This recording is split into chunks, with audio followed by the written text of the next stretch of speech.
Hello दोस्तों, आपका हार्दिक स्वागत है एक बार फिर से पाठशाला क्लासेज में। और आज हम संविधान की चौथी क्लास लेकर आए। इससे पहले हमने 3 क्लासें ली थी और इससे पहले हमने संविधान के 3 भाग भी कंप्लीट कर लिए थे। आज हम संविधान का चौथा भाग पढ़ने जा रहे हैं और इसमें अनुच्छेद 36 से 51 तक, जो कि नीति निर्देशित तत्व हैं। ठीक है, तो आज हम अब सीधी शुरुआत करते हैं। और अगर वीडियो अच्छा लगे तो लाइक, शेयर, कमेंट करना, सब्सक्राइब करना ना भूलें। और इससे पहले वाले 3 क्लास देखने के लिए इस वीडियो के कमेंट बॉक्स में पिन किया हुआ कमेंट मिल जाएगा, वहां से देख लेना। थैंक यू सो मच दोस्तों। तो देखते हैं अभी अनुच्छेद 36 से 51 तक भाग कौन से वाला भाग है आपका 4, नीति निर्देशक तत्व। क्या है? नीति निर्देशक तत्व। उद्देश्य नीति निर्देशक तत्व का लोक कल्याणकारी राज्य की स्थापना करना। लोक कल्याणकारी राज्य की स्थापना करना। इसका महत्व है सामाजिक, आर्थिक, राजनीतिक न्याय के आदर्शों को प्राप्त करना।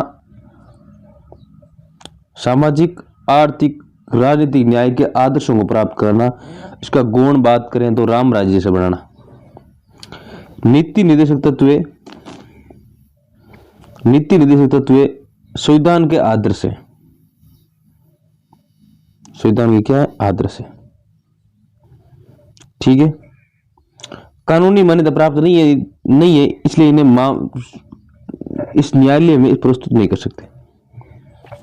ठीक है, कथन है केटी शाह ने कहा था कि नीति निर्देशक तत्व का क्रियान्वयन उस बैंक के समान है जो ग्राहक को ऋण की अदायगी अपनी सुविधा के अनुसार करता है। केटी शाह ने कहा कि नीति निर्देशक तत्व ऐसे हैं जो कि बैंक खुद चाहता है कि मैं मेरे ऋण की अदायगी कैसे करूं, मेरे अनुसार करूंगा, उसे उस तरह से। कहने का मतलब है केटी शाह का नीति निर्देशक तत्व अपने अनुसार चलते हैं। उसके बाद माता टी कृष्णमाचारी लक्ष्य व आकांक्षाओं की घोषणा पत्र। केसी वेयर ने कहा था भावनाओं का कूड़ा घर है। अंबेडकर साहब ने कहा था नीति निर्देशक तत्वों का बहुत बड़ा मूल्य है। यह भारतीय राज्य व्यवस्था के लक्ष्य, आर्थिक लोकतंत्र को नियंत्रण या निर्धारित करते हैं, जैसा कि राजनीतिक लोकतंत्र में प्रकट होता है।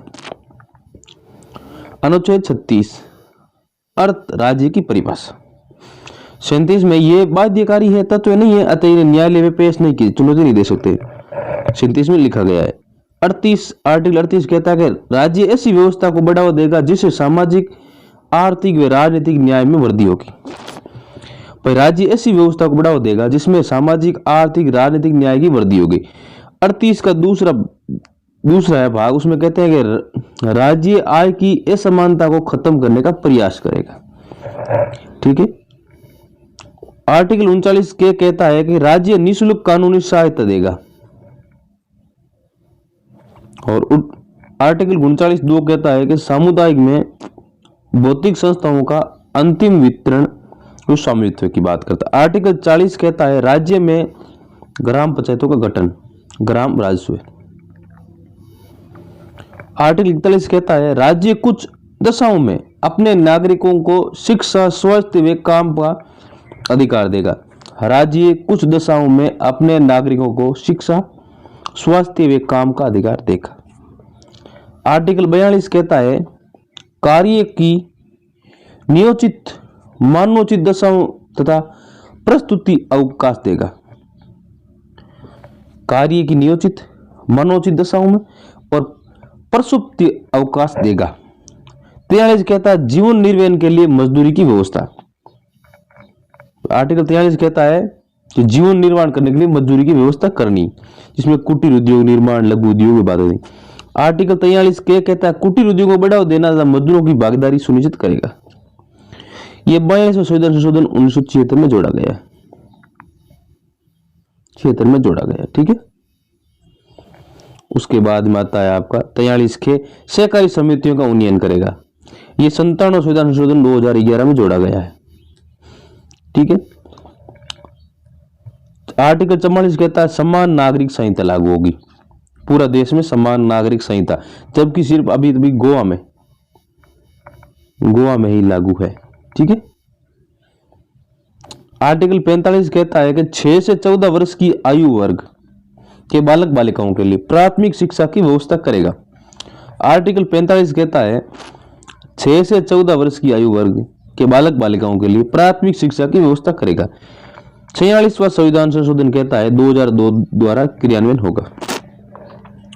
46वां संविधान संशोधन 2002 द्वारा क्रियान्वयन हुआ था ये कि 6 से 14 वर्ष की आयु तक के बालक बालिकाओं को निःशुल्क प्राथमिक शिक्षा व्यवस्था करनी।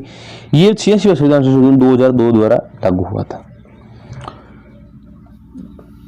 46 आर्टिकल 46 कहता है कि SC ST और महिलाओं के लिए कल्याणकारी योजना का निर्माण करना। ठीक है। आर्टिकल 47 कहता है उच्च व श्रेष्ठ जीवन स्तर व प्रसार। आर्टिकल 47 कहता है जीवन निर्माण के लिए उच्च व श्रेष्ठ जीवन स्तर व प्रसार होना चाहिए। आर्टिकल 48 कहता है कृषि व पशुपालन में वैज्ञानिक तकनीक का निर्माण करना। राज्य कृषि व पशुपालन में वैज्ञानिक तकनीक का निर्माण करना, मतलब गोवध निषेध अगर सीधा पूछ ले जाए एग्जाम तो 48 आर्टिकल 48 में गोवध निषेध है। ठीक है। 48 के कहता है राज्य वन एवं वन्य जीव पर्यावरण की सुरक्षा करेगा। 42 संविधान संशोधन 1976 में जोड़ा गया है, मतलब वन की रक्षा करेगा। आर्टिकल 48 के में कहा गया और गोवध निषेध 48 में कहा गया है। आर्टिकल 49 कलात्मक एवं राष्ट्रीय महत्व की चीजों का संरक्षण, कलात्मक एवं राष्ट्रीय महत्व की चीजों का संरक्षण। आर्टिकल 50 कहता है न्यायपालिका व कार्यपालिका पृथक होगी, अलग अलग होगी। आर्टिकल 51 कहता है भारत अंतरराष्ट्रीय शांति सुरक्षा को बढ़ावा देगा। संबंध भारतीय विदेश नीति से। भारतीय विदेश नीति का जनक पंडित जवाहरलाल नेहरू को कहा जाता है।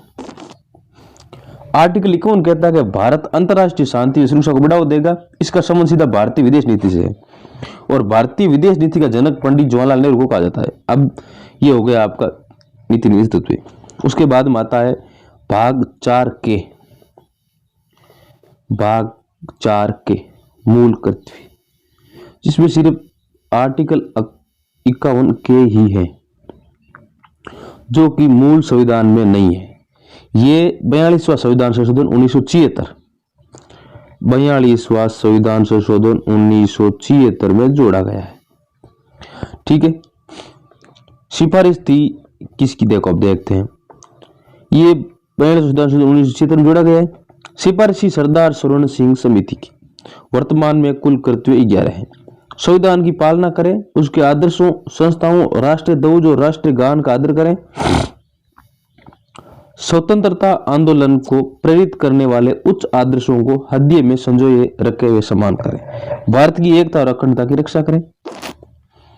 मूल कर्तव्य संविधान की पालना करें, उसे आदर्श संस्थाओं, राष्ट्रीय ध्वज और राष्ट्रीय गान का आदर करें। स्वतंत्रता आंदोलन में प्रेरित करने वाले उच्च आदर्शों को हृदय संजोए रखे और सम्मान करें। भारत की एकता और अखंडता की रक्षा करें। देश की रक्षा करें और ऐवान किए जाने के नागरिकों की सेवा करें, राष्ट्रीय सेवा करें। भारत के सभी लोग समरक्षा और समानता एवं भ्रातृत्व की भावना से निर्माण करें, भाईचारा से रहे, समानता समरसता रहे।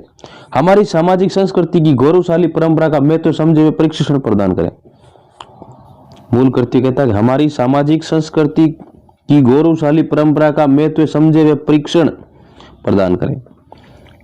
प्राकृतिक पर्यावरण जिसे अंतर्गत वन, झील, नदी की रक्षा करें और प्राणी मात्र की प्रति दया भाव रखें। वैज्ञानिक दृष्टिकोण से मानवतावाद, ज्ञानार्जन, सुधार की भावना का विकास रखें। सार्वजनिक संपत्ति की रक्षा करें और हिंसा से दूर रहें। व्यक्तिगत और सामूहिक गतिविधियों के सभी क्षेत्रों में सतत उत्कर्ष की और बढ़ने का प्रयास करें, जिससे राष्ट्र नई ऊंचाइयों को छू ले। व्यक्तिगत और सामूहिक गतिविधियों में सभी क्षेत्रों में सतत उत्कर्ष की और बढ़ने का प्रयास करें, जिससे राष्ट्र नई ऊंचाइयों में छू ले। 6 से 14 वर्ष के बालिकाओं के लिए प्राथमिक शिक्षा सुनिश्चित करें। 86वां संविधान संशोधन 2002 में लिखा गया है। 11वां मूल कर्तव्य वो 86वें संविधान संशोधन में जोड़ा गया है कि 6 से 14 वर्ष के बालक बालिकाओं के लिए प्राथमिक शिक्षा सुनिश्चित करें। ठीक है, शिक्षा का अधिनियम कहते हैं इसे। ठीक है, तो आज ये आपका भाग